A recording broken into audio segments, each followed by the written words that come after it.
akenshi usanga umugore utwite aba afite ibibazo byinshi yibaza bijyanye no gutwita, cyane cyane iyo atwite bwa mbere cyangwa se yaba ategura gutwita akaba atangira kwibaza ibintu byinshi bijyanye n'urugendo rwo gutwita. Rimwe na rimwe rero tugiye kwa muganga hari igihe utamusobanuza neza ngo umaze ibibazo byose bitewe n'akazi afite se cyangwa n'umwanya ubonanye nawe. Uyu munsi rero muri ino video tugiye kuganira ku bibazo 30 bijyanye no gutwita abantu benshi bibaza. Twagiye rero n'icya mbere, itegure utege amatwi. Ikibazo cya mbere kirabaza ngo mbese nimba nakoze nipimye mu rugo ko nwite, nkabona igipimo kinyeretse ko nwite, byizere 100%? Nakubwira ngo byizere 100% kuko iriya test waguze muri farumasi ukayikoresha neza nk'uko yagenwe. Ugomba kuyikoresha ukayishyira mu nkari, ukageza ku rugero berekanye ugomba gushyira mu nkari, ukayirambika ahantu haringaniye umwanya mutoya, hanyuma ukaza kureba ibisubizo. Nimba yakoretse ko utwite, nakubwira ngo congratulations, jya kwa muganga atangire agukurikirana. Ikibazo cya kabiri umuntu akunda kwibaza, umunsi ari gutwita umwana ari kwifatisha muri nyababyeyi, hari igihe ubona amaraso asohotse, turaso duke tw'utudomo, ukabona ikariso wambaye yagiye yandura ariko dukeya. Muri icyo gihe nimba ukeka ko ushaka kuba watwise, ntugire ikibazo, ntuhangayike. Nuko uko umwana ari kugenda yifatisha kuri nyababyeyi, ryajya uko riri kugenda rifata kuri nyababyeyi, hashobora gukomereka, ukaba wabona uturaso dukeya. Ikibazo cya gatatu, ni ryari nzumva ko umwana wanjye akina mu nda? Umwana atangira gukina hagati y'icyumweru cya 18 n'icya 22. Ashobora gukina mbere yaho se cyangwa nyuma yaho, ariko ubonye birengeje icyumweru cya 22 utaramwumva akina mu nda, ni byiza kuba wajya kureba muganga akagukurikirana. Ikibazo cya kane rero ni kibaza ngo mbese ni byiza ngomba kubyara ari uko nabonanye na muganga w'umujenekologe cyangwa mbonanye n'umubyaza gusa? Nta kibazo. Ahangaha rero ni byiza kubonana n'umujenekologe nimba uri ahantu ushobora kuba wamugeraho mu buryo bwiza, kuko abafite ubumenyi burengeje wa mubyaza tubona. Ariko hano ababyaza bo mu Rwanda bafite ubumenyi bushobora kugufasha kugeza ubyaye, ku buryo niyo babonye hari ikibazo ufite kibarenze ubushobozi, bakohereza kubonana n'undi ubifitiye ubushobozi. Nta kibazo nubona ahantu uri rwose ubonana n'umubyaza, izere ababyaza mu Rwanda ubwo bumenyi bwose barabufite. Ikibazo cya gatanu ushobora kwibaza ngo utangira kwibaza ngo ese nibihe biryo nzareka ninwita bishobora kunyangiriza ubuzima? Ahangaha ngiye kukubwira ibiribwa ushobora kwirinda cyane cyane bishobora kwangiza ubuzima bw'umwana. Ahangaha ikintu ugomba kwirinda cya mbere ni ikiribwa cyose kirimo ibijyanye na kafeyine,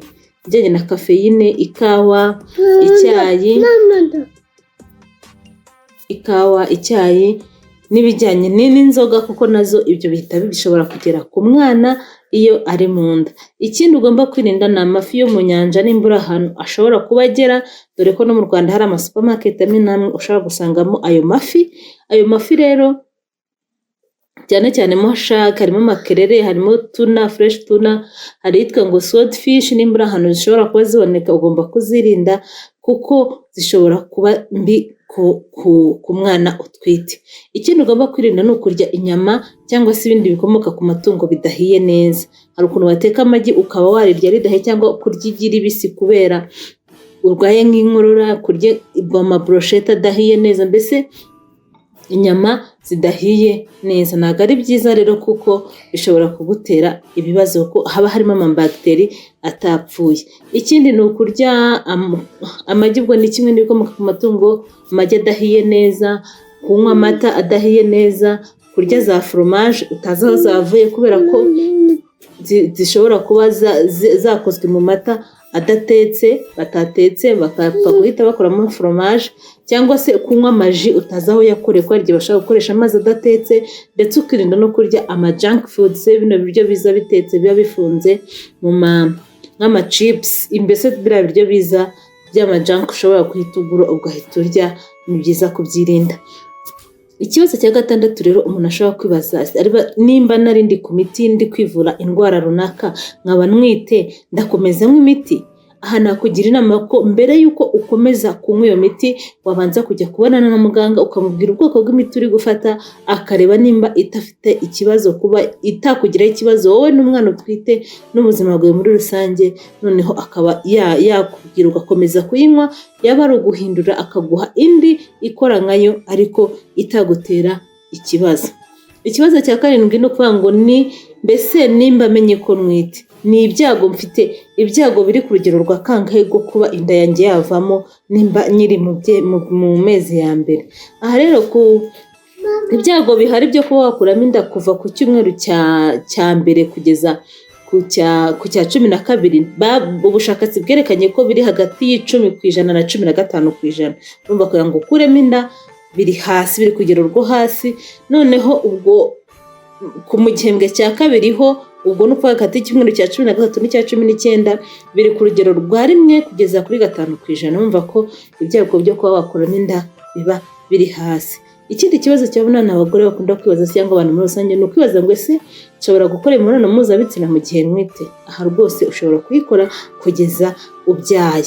Icyo ugomba gukora ni ukumenya uburyo ushobora kuyikoramo butakuteze ikibazo, amapozisiyo wakoresha ataguteza ikibazo. Ikindi kandi ugomba nimba muganga, keretse muganga yarakubwiye ko bitewe n'uko umeze n'uko yagusuzumye ushobora kureka gukora iyo mibonano mpuzabitsina, ariko rwose nta kibazo wakomeza ukayikora kugeza ubyaye. Ikibazo cya 9 bakunda kwibaza ngo ese ni ibihe nzabwirwa n'iki ko natangiye kubona ibise rero kuntu biza nimba wegereje igihe cyo kubyara, hari igihe mu kwezi kwa nyuma haba ugira uduse twitwa aleba ariko bitari ibise bya nyabyo, ukumva hari utuntu duto gushima mu nda, wakwikubaganya ukababara, mbese ubuntu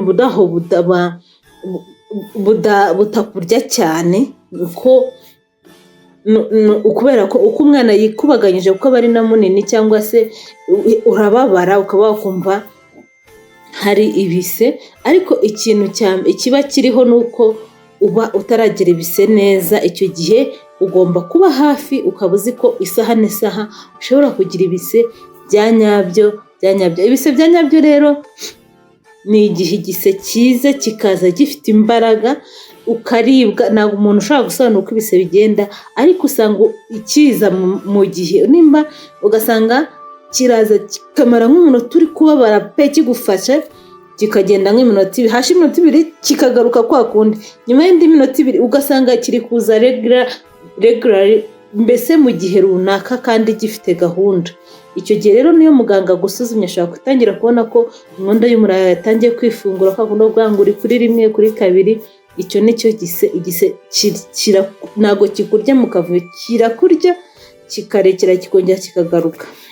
Ndi kubivuga nigise nahita ubona ko kiri kundi. Ikiza gihari nuko bimaze kubyara wibagirwa uko ibise biryana pe, urabyibagirwa. Ubu ntabwo nakubwira ngo biryana gute, icyo nzi cyo biraryana.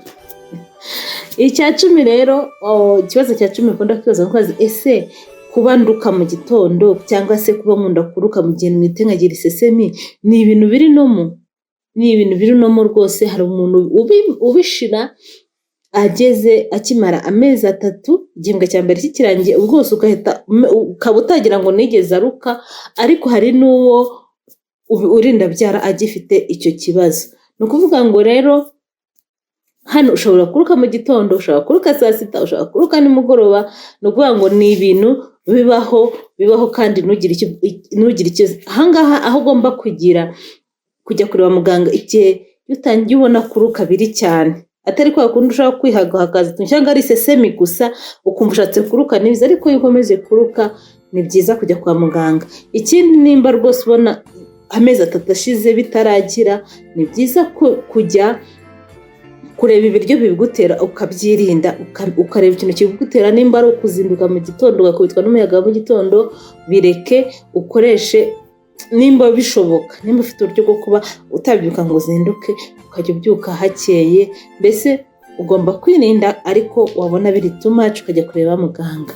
Ikindi cya 11 abagore bakunda kwibaza se cyangwa abantu bose muri rusange, ni iki nakora kugira ngo mbe nabyara neza wenda batambazi? Ahangaha rero harimo n'ubushake bw'Imana se cyangwa n'ibindi bintu utapfa kumenya, ariko nimba utwite rya neza, urya ibiryo byiza bifite intungamubiri, ukurikiza inama muganga yakubwiye, ukore siporo, ujye uzigenda uzenguruka, mbese ushake n'amakuru y'ibyagufasha kuba wagira ubuzima bwiza kandi ukaba wabyara neza. Ni byiza rero kandi ube na positive, wumve ko ufite ibitekerezo by'uko uzabyara neza, ubyishyiremo, ibindi bizaza ari impanuka, ariko ube kwishyiramo ngo sinzabyara neza, ndumva nzabagwa, nubyishyiramo pe uzabagwa. Ishyiremo ko ibyawe byose bizagenda neza. Ikibazo cya 12 bakunda kwibaza ni ukuvuga ngo mbese nwite mfite imyaka hejuru y'imyaka 35 bishobora guteza ikibazo? Igisubizo hano ni yego. Utwite uri hejuru y'imyaka 35 ni ya grossesse ivuga ngo iri a risk, ni ukuvuga ngo ushobora kuba wagira ibibazo, kuba wazagira kugira umuvuduko w'amaraso uri hejuru, kuba warwara diyabete iza mu gihe cyo gutwita, mbese ukaba wagira ibibazo bijyanye n'ubuzima kuri wowe ndetse no ku mwana utwite. Ni byiza rero ko muri iyo myaka nimba utwise uri hejuru y'imyaka 35 ugomba gukurikiranwa na muganga, ukamwegera, mbese ikintu cyose kikubayeho ukaba uri ready yo kuba wabona na muganga akaba yagufasha. Icya 13 abantu bakunda kwibaza no kuvuga ngo mbese gukora siporo mu gihembwe cya 3 cyo gutwita, nyine umva ni mu gihe cya nyuma cyo kubyara, byaba ari byiza ku mwana?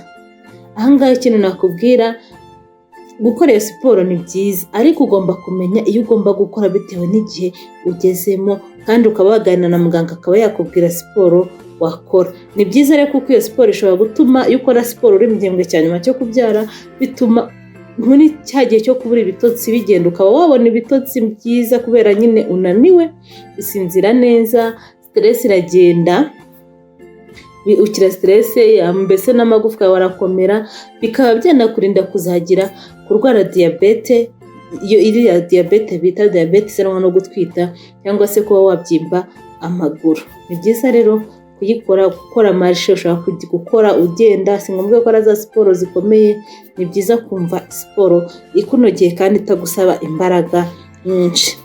Ikibazo cya 14 umuntu agomba kwibaza, umuntu ubaza ati ese ko mfite inda ntoya, umwana wanjye si muto, uwo mwana wanjye harimo ikibazo ko hari abantu batwita bakagira inda nini, ngiye nkarinda mbyara itaragaragara.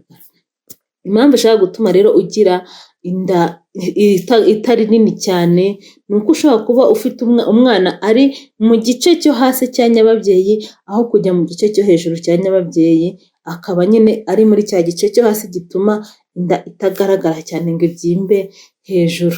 Ikindi kandi ni uko wenda ushobora kuba ufite umwana ufite ibiro bitoya, ntabwo ari byiza rero. Wenda nimba koko akenshi ugiye guca muri ekogarafi yagiye bakubwira rwose ibiro by'umwana ntacyo bitwaye, nimba ibiro by'umwana ntacyo bitwaye ukabona ufite inda ntoya nta kibazo, keretse bakubwiye ko ufite umwana mutoya. Hari n'ukundi rero abantu bagira baba bateye mu gice cy'amatako, ugasanga hari amatako asa nkaho inda ubona umuntu yayitwariye munsi mu matako ntigaragare ngo ize hejuru itumbe. Ibyo byose biterwa n'uko umuntu ateye. Ni ibisanzwe, nimba ufite inda ntoya nta kibazo, upfa kuba uzi bakubwira ko ingano y'umwana nta kitwaye, ntibizaguhangayikishe. Kandi nawe nujya ugira inda nini, ni uko niyo miterere yawe, buri wese afite uko ateye. Ikibazo cya 15 ni ikibazo akunda kwibaza ngo ese nimba ngiye kubyara banyemerera ko najyana n'umugabo wanjye? Akenshi mu Rwanda ntabwo babyemera, ariko hari aho babikwemerera, ariko bisaba ko babanze baganirize uwo mugabo, bamubwira ibibera muri icyo gihe, ibibera muri iyo rumu, ajyemo yiyakiriye yumva koko azabasha kumanaginga ibyo azabona. Mwajyana akanagutera kuraje, bituma rwose ubona ko hari umuntu muri kumwe, ariko ni byiza ko abanza kubiganirizwa nawe akabikora utabimushyizeho imbaraga, kuko bishobora kumugiraho effect. Hari nk'inkuru bigeze kumbwira y'umugabo wonye umugore we abyara ahita yanga kuzongera gukora imibonano mpuzabitsina n'umugore we kubera ububabare yabonye umugore we afite. Ni byiza rero kutamujyanayo ku ngufu, ahubwo ku bushake bwiwe. icya 16 rero ni ikibaza ngo kubera iki umuntu yatwita akunda kugira ikirungurira cyangwa se ukumva wagugaraye mu nda. Ahangaha rero ibintu bitera ikirungura nuko akenshi iyo utwite umwana aragenda agatsikamira iby'urwungano ngogozi, amara, igifu, noneho bigatuma igogora ritagenda neza. Kurumva ko igifu n'amara ntibyisanzuye ntibikora neza, noneho bigatuma ya gaze yo mu gifu itunganya idasohoka nk'uko isanzwe yakabaye igenda neza, noneho bigatuma ushobora kugira ikirungurira. Ahangaha rero bavuze uburyo bwo kukirwanya ko ari kuba wagerageza kurya uturyo dukeya, ukanywa ibintu by'amazi, ukaba wakora udusiporo two kugenda, mbese ukaba active, byagufasha kuba utagira cya kibazo cyo kugira ikirungurira. Kandi ikindi ukaba wagenda nyine byanavuze kurya bike, ariko ukaba washaka n'udusnacks duke dutuma utaza kurya ngo urye ibiryo byinshi noneho ukugare mu gifu bigende nabi. Ikindi cya 17 abantu bakunda kwibaza ni ryari umwana azatangira kumva ijwi ryanjye nka mama we. Ahangaha rero biba bitandukanye bitewe n'umwana, nk'uko abantu bose tudateye kimwe, ariko akenshi umwana atangira kumva ijwi rya mama we ku cyumweru cya 18.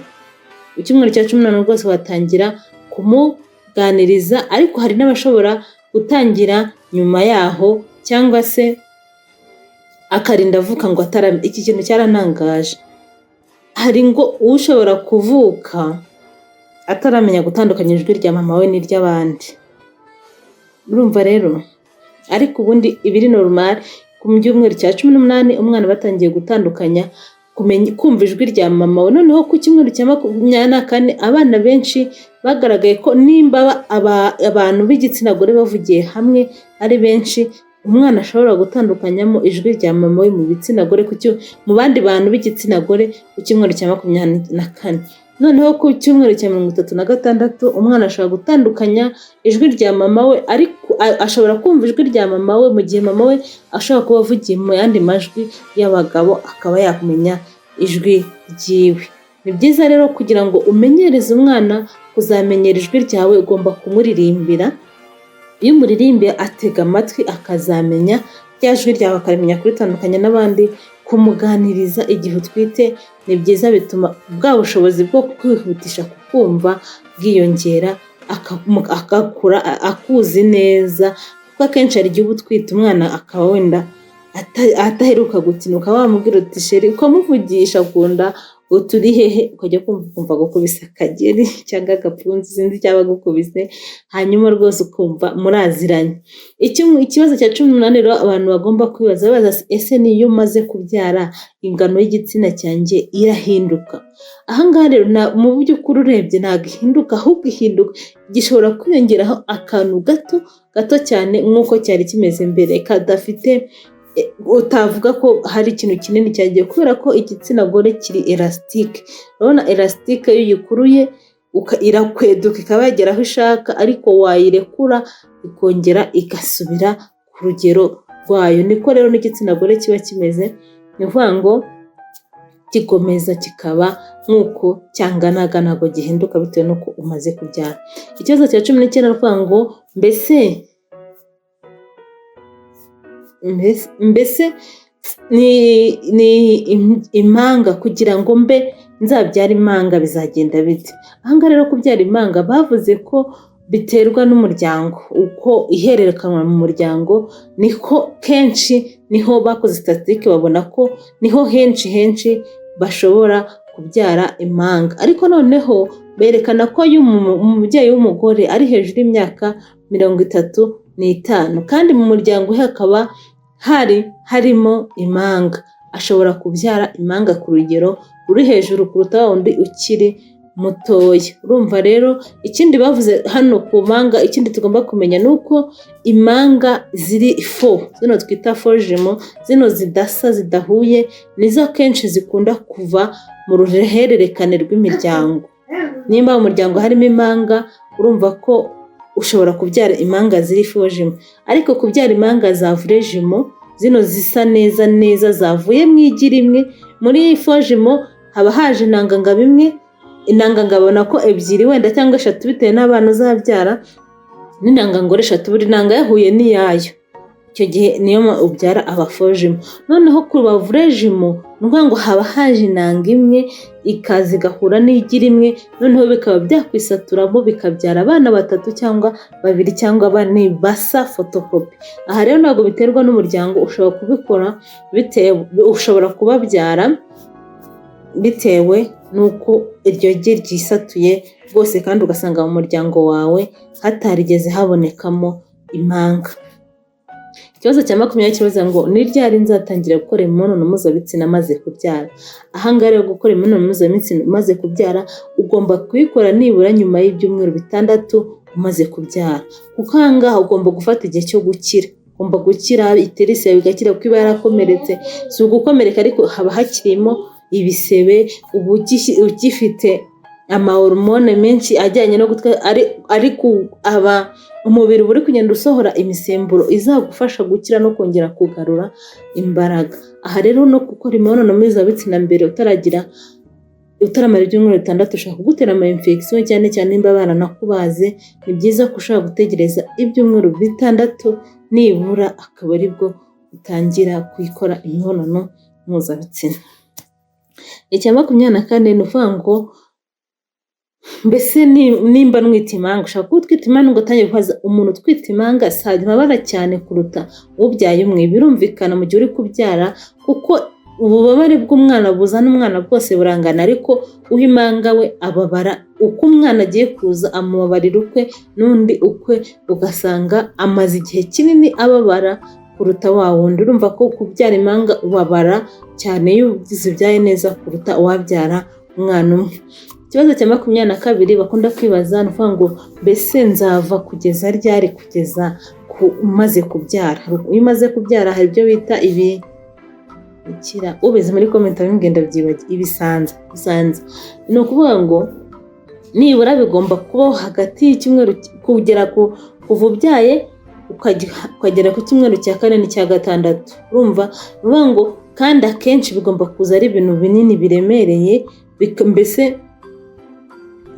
ukibyara biza ari ibintu ubona ari amaraso afasha aremereye, ariko nimba uko iminsi igenda ishira ukabona biracyaremereye ntibigabanyuke, wajya kureba muganga akagufasha, kuko bishobora kuba uri kuva bikanga gushira.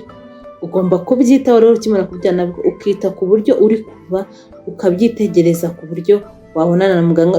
Umunsi umwe niho biza cyane, urumva nko ku munsi wa 2 bigenda bigabanyuka, ariko nibura bimara hagati y'ibyumweru 4 n'ibyumweru 6.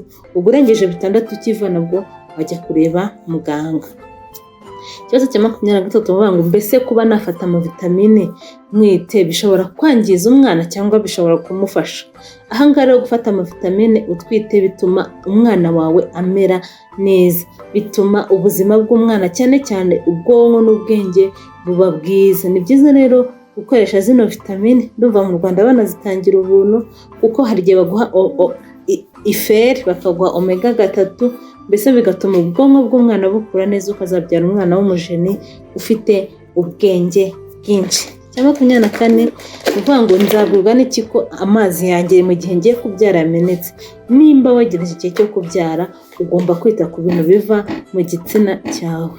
Uvuga ngo ugomba kureba nubona imyenda yawe yatangiye kugenda itoha, umenye ko poshe y'umwana wawe iri kugenda yifungura, kandi ntabwo ari byiza kuba wamara igihe poshe yifunguye utabyaye umwana. Ugomba guhita ujya kureba muganga, ukibona utwo tuntu akenshi bahita bagusigarana bakagukurikirana, kuko n'ama infection ashobora guhita agera ku mwana.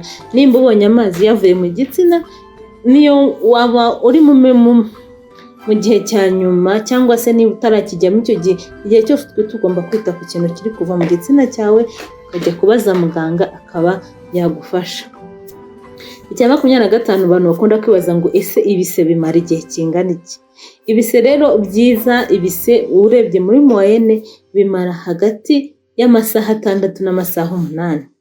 Ibise bya nyabyo utagiye muri twa tundi twabanje kuvuga mbere. Nivuga ngo kugira ngo ubyare ugomba bavuze ko nibura igise cyiza cya mbere iyo kije teresi itangiye kwifungura bimara amasaha 6 cyangwa 8.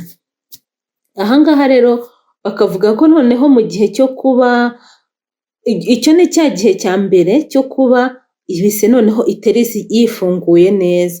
Noneho stage ya kabiri yo kuba noneho ugiye kubyara uri gusunika umwana bishobora kumara isaha n'amasaha 2. Ahangaha rero aba ari urugamba rutoroshye. Rero ibijyanye no kubyara ubazweho ni isaha, bishobora kumara isaha cyangwa bikamara irenga bitewe n'igihe n'ibibazo waba wagize, ariko akenshi bagutegura bagugira ibiki nibura n'ubiterwa n'uko umwana ameze bisha n'isaha. Aha rero na biriya bise tuvuze si ngombwa ngo buri wese amareho amasaha 6 cyangwa 8 cyangwa ariya yose, ahubwo hano biterwa nuko umwana ameze, pozisiyo umwana afite, ubuzima bwa nyina, mbese hari n'igihe ari umwana wa mbere ukagwa n'imbaraga z'umwana, biterwa na fagiteri nyinshi ariko ntibirenze ariya masaha 8. Icya 26 kubaza ngo ese mu gihe nkoze imibonano ndi mu mihango nshobora gutwita? Yego rwose ushobora gutwita, kubera ko intangangabo imara kugera ku minsi 5 mu mubiri w'umugore itegereje imbere y'uko ipfa ikaba yasohoka. Bivuga ngo ushobora gukora imibonano mu gihe cy'imihango uzagira ovulation vuba ufite iminsi mike y'ukwezi, noneho ryagi ryawe yanangangore yawe ikazasohoka isanga intangangabo zigitegereje. Ushobora no kuba wenda ugira iminsi 5, 6 mu mihango 5, urumva ko ukaba wagira ovulation ku munsi wa 10 wakoze imibonano ku munsi wa 5, urumva ko icyo gihe ushobora guhita utwita. Icya 27 kirabaza ngo mbese nshobora gusinzira ngaramye mu gihe ntwite? Ahangaha mu gihembwe cya mbere cyo gutwita nta kibazo waryama ugaramye, ariko mu gihe mu bindi bihembwe igihembwe cya 2 n'icya 3 ni byiza kubyirinda mu gihe ubishoboye, kuko ibitsikamira umutsi uvana amaraso ugarura amaraso mu mutima, bikaba byatuma udahumeka neza cyangwa se ukagira isereri, ukaba wagira n'isesemi. Ni byiza rero ko mu gihe utwite uri mu gihembwe cya 2 n'icya 3 kuba wasinzira ku rubavu, cyane cyane urw'ibumoso. Unarushye waryamisha urw'iburyo, ariko ibyiza mu gihe ushoboye waryamira urw'ibumoso, ukagerageza kwifashisha umusego ushyira munsi y'inda gutya ukarambikaho inda ukaryama, noneho ntubashe kuvunika bigatuma usinzira neza. Icya 28 nihuse nvuga ngo mbese n'ibiki nzatwara kwa muganga mu gihe ngiye kubyara? Ahangaha rero umumama ugomba gutangira gupakira ni ibyo ugomba gutwara, ukaba warabirangije hagati y'Icyumweru cya 34 n'icya 36, uko ibi byumweru bigejemo ushaka kuba wabyara bitunguranye. Aha rero umumama ikintu agomba gupakinga, ugomba gupakinga mbere na mbere ubwishingizi cyangwa se mituweli ukoresha hamwe n'indangamuntu yawe ukabishyira mu gikapu. Ikindi shyiramo ikanzu uzararana iri comfortable, ushobora gushyiramo nk'ebyiri iyo uzaba uri kubise n'iyo uzambara umaze kubyara, mbese wumva iguhaye amahoro. Ikindi ugomba gushyiramo, ushobora gushyiramo amakariso n'amapampa uzakoresha yawe. Turi kuvuga ku by'umumama. Ikindi ugomba gukoresha ni iby'isuku, ushobora gushyiramo uburoso bw'amenyo na hamwe na korogate, ugashyiramo isabune yo koga, ugashyiramo na makiyaje nimba uzikunda, ugashyiramo n'utuntu uzafungisha imisatsi, kuko hari igihe imisatsi ishobora kukujena uri kubise, ugomba kwitwaza akantu uzayifungisha. Ikindi ugomba kwitwaza silipa zitanyerera, silipa nziza zitazakunyereza, kuko kwa muganga ushaka gusanga hari amakaro yaho yaranyereye.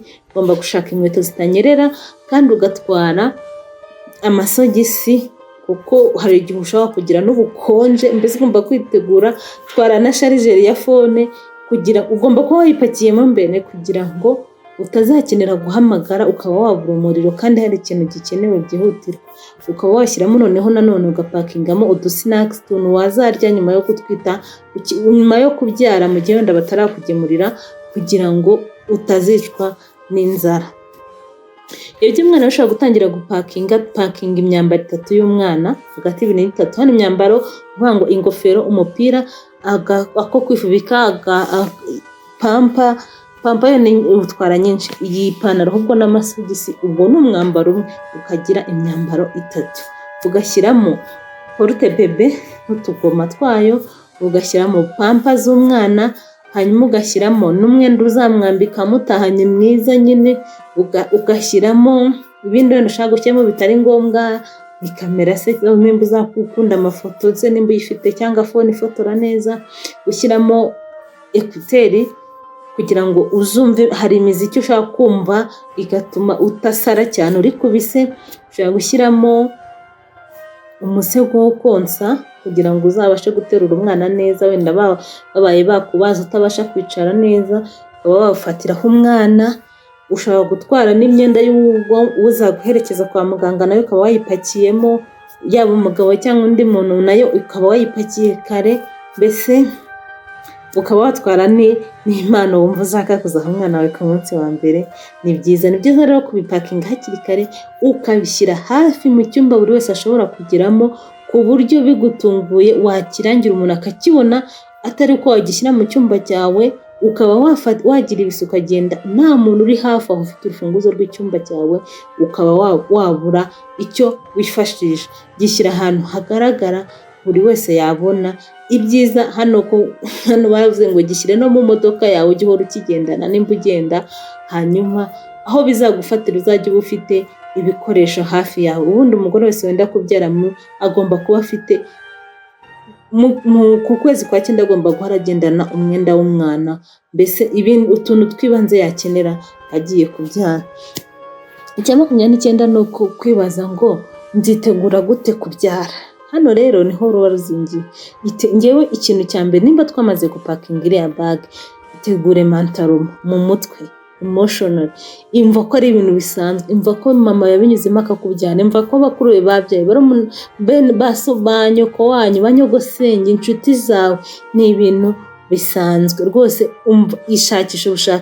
Kora ubushakashatsi, urebe stage z'ibise, uko ibise bigenda, mbese wige uburyo basunika, wige ibintu bishaka kukugabanya, urebe imiti ishaka kugabanyiriza uburibwe naho yaba, wige no kubijyanye na cesarienne, wumve ko mbese kora ubushakashatsi kandi witegure mutwe, wirinde ibintu bitera stress, ahubwo wumve ko ari ibintu bisanzwe. Wiragize Imana mu masengesho kandi izabana nawe, kandi utegure n'uwo muzajyana, umutegure mu mutwe, umutegure icyo umubwire ko wumva bizaba bimeze, mbese wumve ko ibintu byose ntacyo bitwaye. Komeza kandi ukore siporo, ube active, ugende, mbese witegure neza. Nimba ushoboye koga ujye koga, nimba ushoboye kujya muri yoga, hano wajya kumedita ubikore, mbese unaganire n'abandi ba mama, inshuti zawe, abo mu muryango, mbese muganire, bakubwire ibyabaye, bakubwira experience bafite, kandi wumve ko nimba nshobora kuba njye naragize ikibazo ukacyumva nkakuvuga ngo narabyaye ngenda gutya, wowe ntushobora kubigira. Buri wese agira ibye, biri different rwose, buri wese agira ibye. Wowe gendera kubi, iha amahoro, wigire ku bandi ariko uniha amahoro, uzabyara neza. Icya 30 rero nakagombye kuba nashyize hejuru mo hagati, ariko ngisorejeho nacyo nari nakibagiwe. Ni abantu bakunda kwibaza ngo ese nshobora gukora urugendo rurerure ntwite? Mu gihembwe cya 2 kugeza ku gihembwe cya 2 nta kibazo, ushobora kugenda, ariko mu gihembwe cya nyuma cyo gutwita irinde gukora ingendo ndende, yaba mu ndege, yaba mu modoka, ahantu ahariho hose irinde kugenda urugendo rurerure mu gihe uri mu gihembwe cya nyuma cyo gutwita. Mwakoze rero abantu mwadukurikiye kugeza kuri uyu munota, Imana ibahe umugisha kandi muduhe subscribe, like na comment. Ni ukuri turabakunda. Ciao, naho ubutaha. Nimba utwite mwifurije kuzabyara neza, nimba ubitegura mwifurije kuzabibona, kandi nimba ufite uwawe utwite mwifurije kuzaterura umwana w'inshuti yawe, w'umwana wawe, wa mukuru wawe, mbese amahirwe masa kuri mwese.